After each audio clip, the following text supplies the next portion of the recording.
The next day, I end up by Johnny would try to ask for a strange place where the kid and Rodney would just steamroll right through with music. Don't fumble Johnny Carson. The interviews barely qualified. I want to be with you.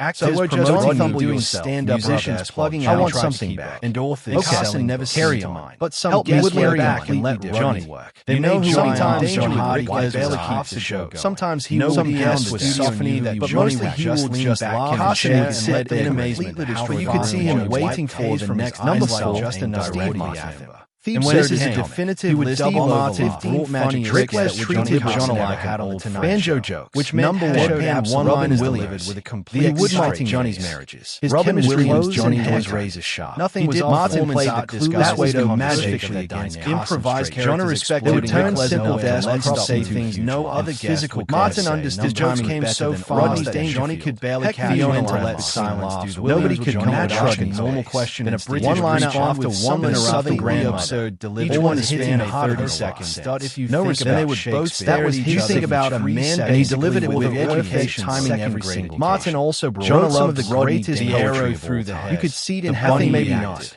The Carson would sit there wondering about his counting that was designed to be waiting for the next knocking on doors, laughing harder. Is this to be or not? He would pretend to take escalated. I wrote that as mine, which made the absurdity. My neighbor don't get. Their segments felt like kiss. No respect. Carson understood exactly what no respect doing and were enjoying. You could see Johnny stop being number 5 become just another member of the audience. The woman going so at it to wear tights. Rapid fire comedic attack. The girls always gave me a no. Mary, I'm not a lady herself. Joan, there's a dagger left. I know I'm pounding the. What is this? I head out the window. She brought her got arrested on moaning that Rodney the chair was built on. Williams would grab Johnny's loved watching her say into other my doctor. He would use the microphone as a she would trash talk celebrities. Anything within reach. She would make jokes about even though you Johnny loved every second of it. Him Carson talk about her marriage. Don Rickles her career was comedy came to replace brutality. You could not. Don Rickles walked onto the Tonight Show respected foolishness. Rivers did. He roasted Johnny to his face. She did not soften her material for the Tonight Show. He roasted Doc Sevison. She came out swinging every single time. He roasted anyone unlucky enough to be her the platform to do it.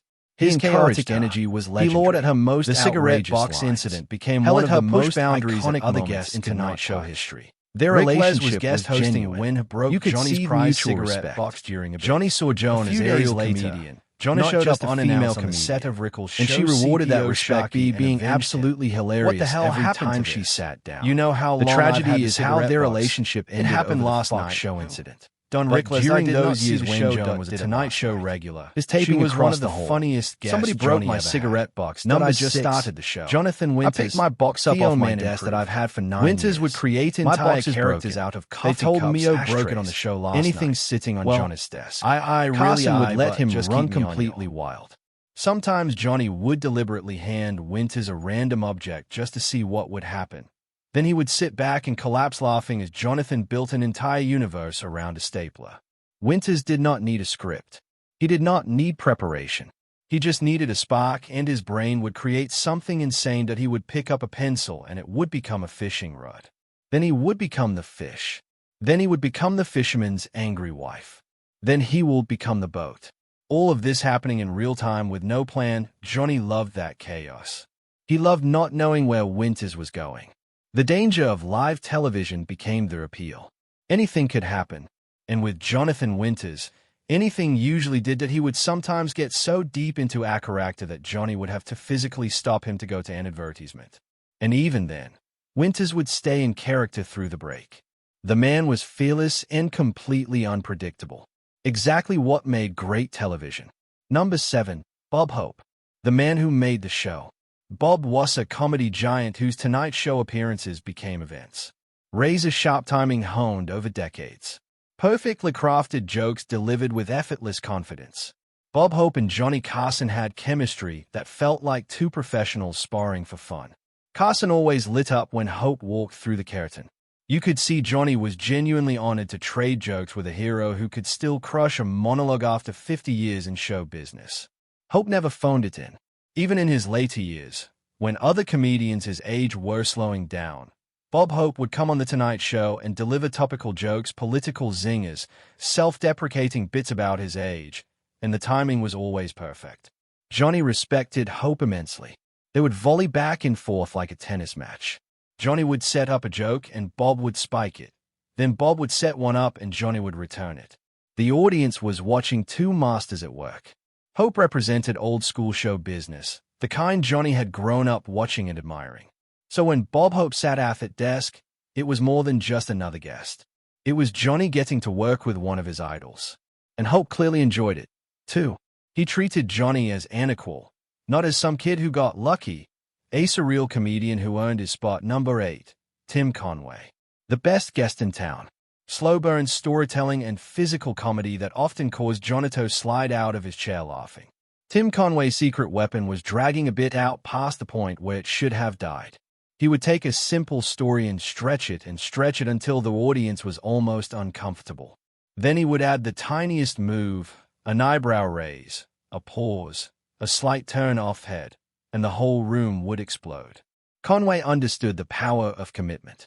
He would stay completely straight-faced while describing the most ridiculous scenarios. Johnny would balancing it across the desk, and Tim would just keep going like nothing was funny. That contrast made it even funnier. Carson tried to maintain composure during Conway's segments, but he rarely succeeded. Tim would tell a story about something mundane, like going to the dentist, but the way he told it with all the physical comedy and perfect timing turned it into an epic adventure. By the end, Johnny would be wiping tears away and begging Tim to stop because he could not breathe. That was Conway's gift, making the ordinary extraordinary through commitment and timing. Number 9. Richard Pryor, the fearless personality.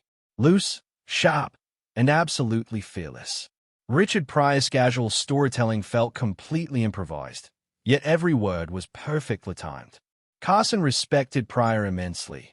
You could see it in how Johnny listened, that he did not interrupt. He did not try to steer the conversation.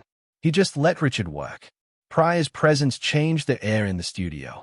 He could pivot from outrageous to vulnerable in one beat, leaving Johnny and the audience stunned and laughing at the same time. Richard would tell stories about his childhood, his family, his struggles with drugs and alcohol, and somehow he made it all hilarious without diminishing the pain. That balance was what made Pryor a genius. He was honest in a way that other comedians were not, and Johnny gave him the space to be that honest. Their conversations felt real, not like typical Tonight Show interviews where everything was polished and safe. Richard pushed boundaries. He used language that made NBC executives nervous. But Johnny protected.